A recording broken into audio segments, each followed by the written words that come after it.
I absolutely love it when I can run numbers for young people. Welcome to our channel. It's called $1 Million Made Easy.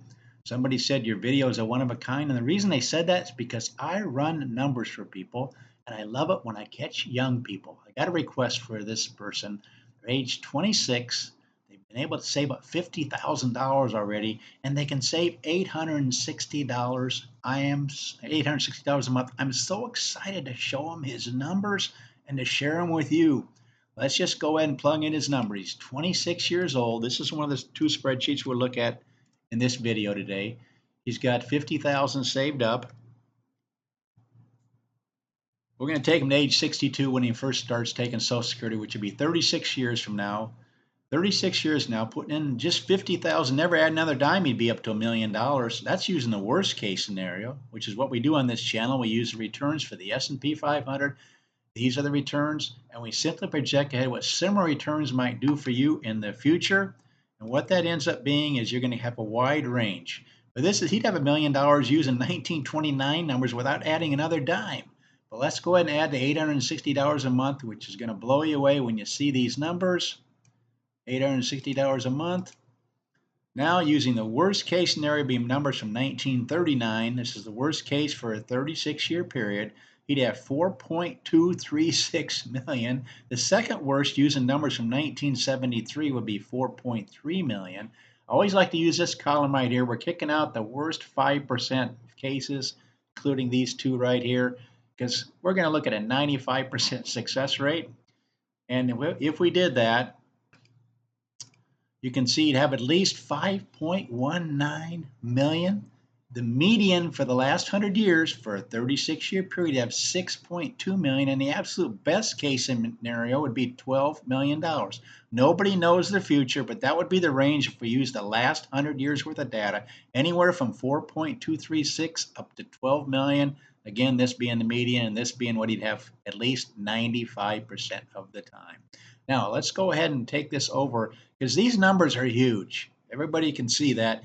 Let's look at actual case scenario here. What I did is I put in the same 50,000. This is the second spreadsheet I told you we're going to look at. Saving $860 a month. You can see the 860 going down through here. What he would have after a 36-year period. This would be when he'd be 62, 64, 66. But we're just going to look at the 36-year period. The first year he can take Social Security. There's that. These are all the returns for 1925 going forward. What you would have after 36 years. There's the worst case scenario, 4.236, which we just saw right here, 4.236. The best case scenario is 12 million. Best case scenario, 12 million. But these numbers are in future dollars. This is where you'd be 36 years from now doing this. We want to look at the realistic, what kind of buying power these would have in today's dollars. I'm actually going to use a 3.2% inflation rate. And what we see in this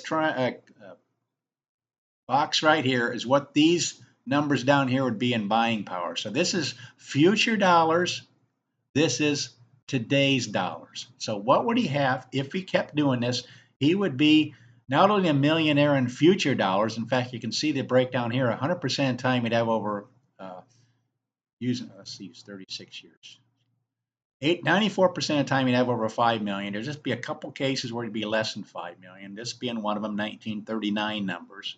Look at this, 5%, 94% of the time, 5 million, 32% of the time, 7 million, 6% of the time, color coded in gold, 10 million. That's the 36-year column. That's 62. Look at these who go out here, folks. Go out to age 66. Look how many golds in 68.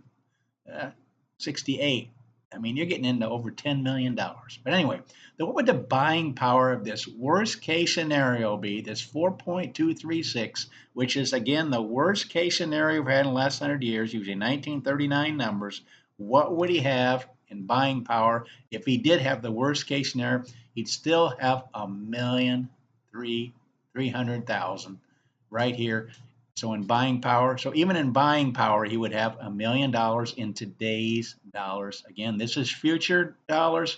This is today's dollars using a 3.2% inflation rate. What if we go up to a 3.5%? Just showing you some of the different things we can do here.